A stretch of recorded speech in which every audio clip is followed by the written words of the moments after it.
কি মামা, হক বলছ? হক বললেই তুমি শেষ, তোমারে খায় ফেলাইব, তুমি শেষ। নাই, হক কথা বলবা তো বিপদে পড়বা, হক কথা বলবে তো বিপদে পড়বা, বারবার পড়বা, শুধু একবার না।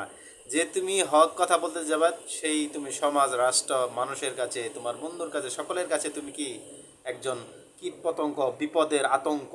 মানে তুমি হচ্ছে বিপদ ওদের জন্য। তোমাকে নাই করে দেওয়ার জন্য, সর্বশান্ত করার জন্য যা কিছু করার দরকার তাই করবে। কাজেই তুমি হক বলবে তো কেল্লাপতে হয়ে যাবা। এটাই হচ্ছে বাস্তবতা। কাজেই হকের সাথে থাকতে হলে আপনাকে হক কথা নিয়েই চলতে হবে। আরে মানুষের ভয়ে আপনাকে আটকে থাকলে হবে না, বা আটকে যদি আপনি থাকেন মানুষের ভয়ে, তাহলে যে উপরওয়ালা যে সৃষ্টি করেছে তাকে তো দেখে ভয় করেন না।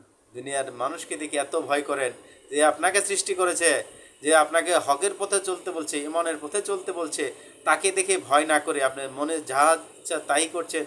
হ্যাঁ, বিজাতি কিংবা স্বজাতি সবার সাথে একই আচরণ করছেন। আপনি কি বিবেকবান?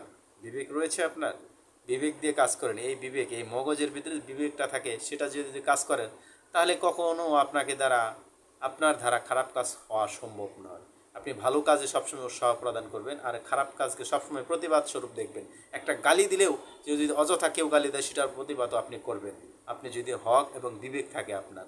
আল্লাহ রসুল বলেছেন, যারা হকের পথে থাকে না তারা অবশ্যই কি, হ্যাঁ, ধ্বংসের দ্বার প্রান্তে যাবে। যে জাতি হকের সাথে বিচার আচার প্রদান করে না, সেই জাতি কখনো উন্নত হতে পারে না। আর সেই জাতিদের জন্য কি জালিম বাদশা নিয়োগ করা হবে, জালিম কিছু আসবে। ঠিক তেমনি আমরা এখন দেখতেছি বর্তমানে সবাই জালিমের ন্যায় আচরণ করি। আপনি ভালো কথা বললেও আপনার কাছে ভালো লাগবে না। একজন খারাপ কথা বলতেছে, তার প্রতি সবাই সাপোর্ট করবো, তাকে গুণগান করে তাকে পাশে রাখবো। হ্যাঁ, কেউ গালি দিছে তাকে ভালোবেসে রাখে, আর যে বলছে ভাই গালি দিয়ে না, এটা বলা ভালো না, তাকে সবাই যারা করছে, এই তুমি বুঝো, বেশি বুঝো, তুমি কেন এটা বলছো, তুই কেন, তুই কিডা, তুই চিনিস আমাকে, তাকে আরও মারতে আসবে, ই করতে আসবে, বিভিন্ন ধরনের ক্যাটাগরি হুমকি দামকি দিয়ে থাকবে। মানুষ বর্তমান পরিস্থিতি হচ্ছে এটা, কারণ হক কথা বললে আপনার বিপদ আসবেই। এই চাদুর দেশে আপনি হকের পথে আছেন তো আপনি বিপদে আছেন, এটাই বাস্তব। তবে বিপদ দুনিয়ার কোনো বিপদ নয়, এটা তো সাধারণ। এটা শুরু আছে, শেষ আছে, কিন্তু আপনি যে ঘুমানোর পর ঘুমিয়ে যান, তখন তার আত্মা থাকে না, তখন তো উপরে চলে যায়। আবার যখন চিরনিদ্রায় ঘুমিয়ে যাবেন, তখন আর ঘুমান না, সেই ঘুম পাড়ানোর মাটির নিচে যখন যাবেন, সেখানে তার ঘুমাইতে পারবেন না। যেখানে শুরু আছে শেষ নাই, সেখানে কিন্তু আপনার বিবেককে তখন আর জাগরাইতে পারবেন না। তখন কিন্তু আপনার যে দুনিয়ার কুকর্ম করেছেন, কীর্তিকাণ্ড করেছেন, সৎ কাজে আদেশ, অসৎ কাজে নিষেধ করেছেন কিনা, সেগুলো বিষয় ধরা হবে। যদি আটকে যান, তাহলে তো খাইছে মামা ধরা, সেখানে আর কোনো পার করল নাই। কাজেই দুনিয়ায় থাকাকালীন হক এবং বাতিলের সাথে কখনো আপোষ করবেন না, হকের সাথে আপোষ করবেন।